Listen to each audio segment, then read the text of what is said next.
Aleksandrs Basovs pēc spēles pret RFS. Trener, jūsu komentārs? Jā, labvakar.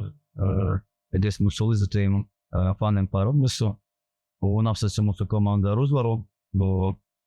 Lieta komentēt nav skaidrs, ka ļoti stipra komanda, stiprs pretinieks un bija sava taktika.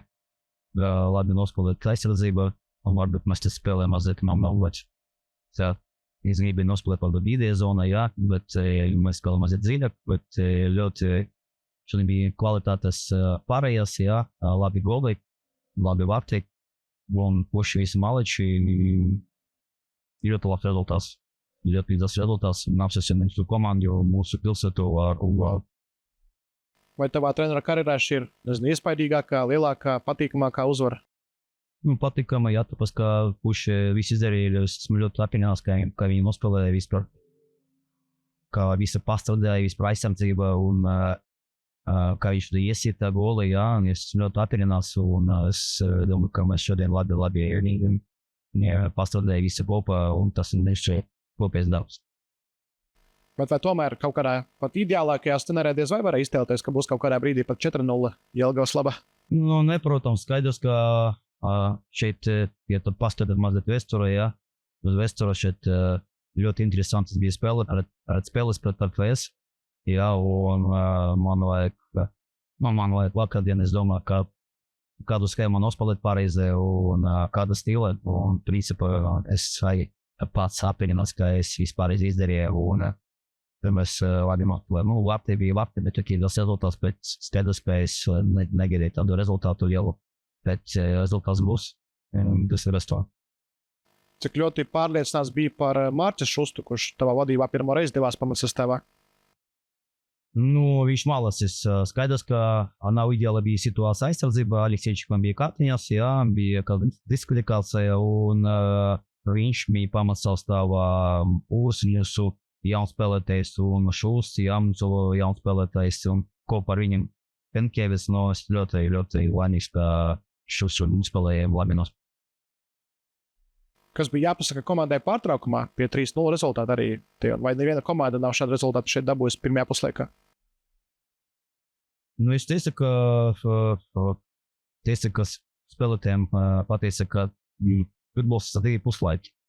Tikai mums varbūt vienu puslaiku labs rezultāts, bet obligāti vajag vēl pārreizi labi nospēlēt otru puslaiku minimāliši. Varbūt tā īsumā, ko komanda darīja šajās 2 nedēļās, kā izdevās sagatavoties tā, lai būtu izcilā formā pret RFS? Nu, bija tas labs spēles, tā godīgi bija tam mazliet restarts bija, jā. Viena tur puši spēlētājība bija mazliet atputā, tur 2-3 dienas, jā, pēc tam bija vieni procesi, mikrocikls, skaidrs bija izlase spēlētāji, viņi bija izlase, kā parādīja šāda spēle, mēs vispār izjām. It was always like guys that got you get this started doing something. On top of it. Tur galvenais moments bija viens, un galvenais tas bija problēma pēdējā zona. Jā, tad ir sitani pa vārtiem, katru spēli ir sitani pa vārtiem, katru spēli ir mistīgi momenti, bet šodien mēs Liepājā, jā, iesata 2 goli, jā, un šeit 4, un spēdas pēc kāda progresija ir laba progresija. Var teikt, ka Menīka arī uzķeras savu spēli, un tu jūti, ka viņš ir daudz pārliecinātāk par sevi? Viņš ļoti daudz strādā, un es gaidu, ka viņš klāstās pīkā savā zonā, jā, un viņš ir gatavs pārādīt savu lomu, pārādīt jāvīsim, ka viņš stiprs spēlētājs un stiprs uzliecības. Vai pirms šīs spēles vēl domājāt, ka Jelgava var piedalīties cīņā par vietas saglabāšanu, vai tas bija kaut kāds aktuāls arī tēmas komandā? Zināt, ka bija dažādi varianti, mēs bija un zona, Eirokausas zona, un mazliet tur zemāk, jā, tagad vidēja zona visu laiku izmaiņās, un galvenais mans mērķis tas ir spēlēt katru spēli. Kaut kā tomēr šķita, ka šādai uzvarai gan no jums, gan no futbolistiem beigās bija par maz emociju, vai tas vienkārši, ka daudz spēku atdots, vai vēl kaut kas? Daudz spēku atdoju, es domāju, ka viņš nedomā vispār, kā viņš pastāstījās rezultāts. Mēs pirms spēles es teicu, ka tas ļoti no mūsu stipra komanda RFS, jā, viņi daudz parādīja visiem, jā, un Viņam ļoti liela pieredze, vispār starptautiska pieredze, un skaidrs, ka visi ir pieplūst ar visu spēkus, un viņi ļoti laimīgi, tagad viņi gatavo to viņiem mūzika, un viss kā.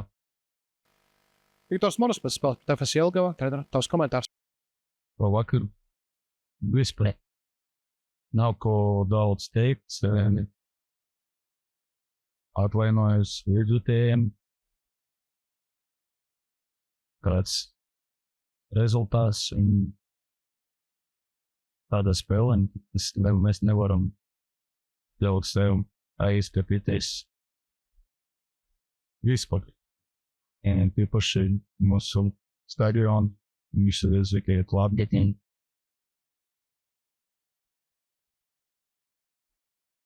Nav daudz ko teikt. It kā no vienas puses var daudz runāt, bet varbūt nav pareizs lietas. Bet tā ir sliktākā spēle tavā varībā. Laikam vienā no tam šodien Jelgava mums bija labi parādīja, ka spēle nevis meistarība vai uzvarbīja, bet visa klienā kā izliek koncentrācija. Ļoti daudz problēmu bija. Tādas situācijas, kad mēs zaudējam bumbas, un tad vēl pēc pārējās mēs arī nebijām gatavi tam piešķirt uz laukumu, kad pirms spēles mēs par to runājām, arī strādājām pie tām, bet tā mēs redzējām laukumu, un ir vispār kārtīgi, un es kādu arī. Būtu vairāk jārunā par spēlētāju, par to, kā viņi izpildīja to plānu, nevis par to, kā, piemēram, būtu Jelgava to plānu sagatavot tā, lai jūs pārsteigtu. Nē, Jelgava nepārsteidza mūs, izvadījumi viņiem daudz spēļu, spēlēja cita formācija, pieciem aizsargiem, un mēs arī gatavojamies arī viņi spēles pārt, un viņi spēle Zīmējovā, vairāk, protams, Jelgavā, kas notika, un lielākā mērā pateicoties viņiem, un viņi mums sagādāja tās problēmas, es nevarēju izdarīt visu pareizi. It kā bija daudz iespēju arī var teikt, ka šodien nevarējām iesist, bet kopumā vairāk gribētu runāt par struktūru, par mūsu pozīcijām, par mūsu kvalitāti ar bumbu, disciplīnu un turpu, un mēs skatīju izdeviņu slikti. Tas var nezinu atspējas ilgušu pārtraukumam, vēl kaut kādam tam posmam pēc Eirokausiem, bet vienkārši šūt, komanda nebija gatava šodien. Es domāju, ka komanda būs gatava, un tā plānojam, arī vēl strādājam pie daudzām lietām. Nevis tikai vienai spēlē, bet nākamajām posmām. Varbūt kaut kas iespējas dien, kad spēlēm divas nedēļas, un kaut ir raudējām po maksī. Varbūt tas aizpūtraucējiem. Vai pēc 0-3 pirmajā puslaikā redzēja to ticību Čaļos, ka var atspēlēties un pat uzvarēt šajā mačā? Jā, redzēju to paši, mēs Brandēji arī ticējām, ka varam.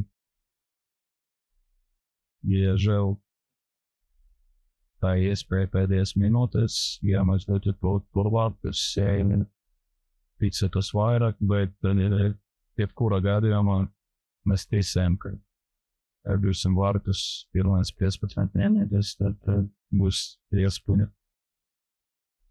bet Jelgava un nepiedabēja tam. Neidau. Minēja, ka domā jau par šo posmu. Kopumā septembrī cik ļoti kausa mačs, kas ir nākamais pēc kārtas, prioritāte ir svarīgs vēl jebkura aspekta. Varētu, man kājām Mikls nemainīties jebkuras situācijas, jau daudz reizes te teicu, ka jebkura spēle un svāteiksme ir vienāda. Tagad mēs gatavojamies tai spēlēt, un nākamā spēlēt pret Albu jau kauss ar tiešināls. Ja es daru visu, lai mēs sagatavotu. Un par Cedriku tomēr atgriešanās pēc vairāk nekā 4 mēnešu pauzes pastāst, kā viņš jūtas, cik viņš gatavs spēlēt. Jūtas viņš labi, sloptamojam, pārveizām viņa kondīcijas nāja labākas, viņš vadīs, tāpēc Kamiņos lēmājam, ka viņš spēles vadīt 20 un pēc sanāca ka saprotam, ka viņš var būt moderīgs. Tad puslaika sākumā solī pa solī, es domāju, ka viņš agrē visas jaudrīgs teorēti. Cits puses sanāk, ka šādā mačā Cedriks Kvārdio ir noderīgāks par Daviju Kaunieku, kurš tā arī laukumā nedavās. Davis, viņš kāds spēlētājs, kad var presingēt, ir būtu moderīgs arī, ka ir tādas zonas, bet viņi saprotam, ka otrajā puslaika, mums vajadzīgi poldi spēlētājs ir soda laukumā pār individuāli un spēlēt Cedriks pats spēlētājs.